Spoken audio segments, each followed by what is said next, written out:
here I am. I've already gone through the physical abuse, the mental, the psychological, and now I've been raped. And literally any bit of dignity, any bit of identity, any bit of anything that a young boy is supposed to feel has officially been stripped. And on top of that, I'm stuck here. I can't get away from this person because my mother can't even show up for a freaking counseling session so I can go home. David, if I could hug you right now, I would, man. You're an amazing person to be where you are now. Right. And no, I mean, it took a long time. I know.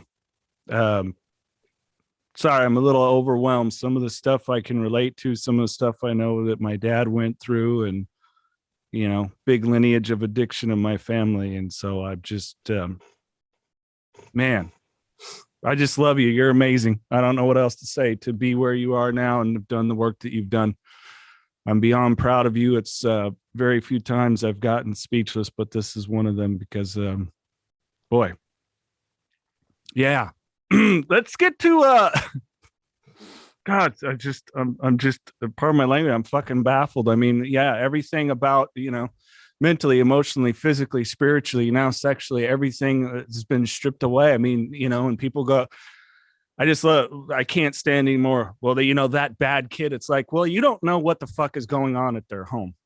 You don't know what's happened to them. You don't know what it is. Do you think no one is born going, boy, I really hope to strive to be a bad kid.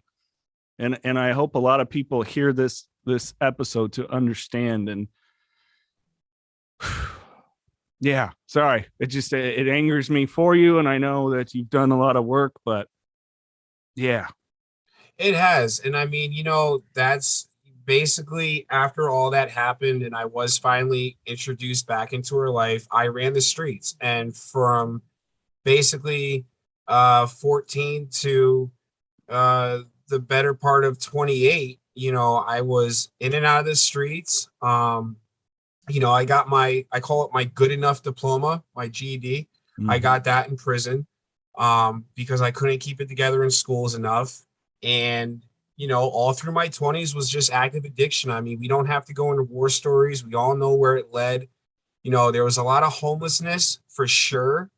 There was a lot of turmoil and ruining relationships. And of course, this whole time I'm running back and forth from sea. You know, I'm running out to sea. I started commercial fishing in 2010 when I got out of prison. I was 20 years old. I was coming off a 26-month stretch. And I started commercial fishing because I needed to escape. I needed to get back to my room. I needed to get back to my room.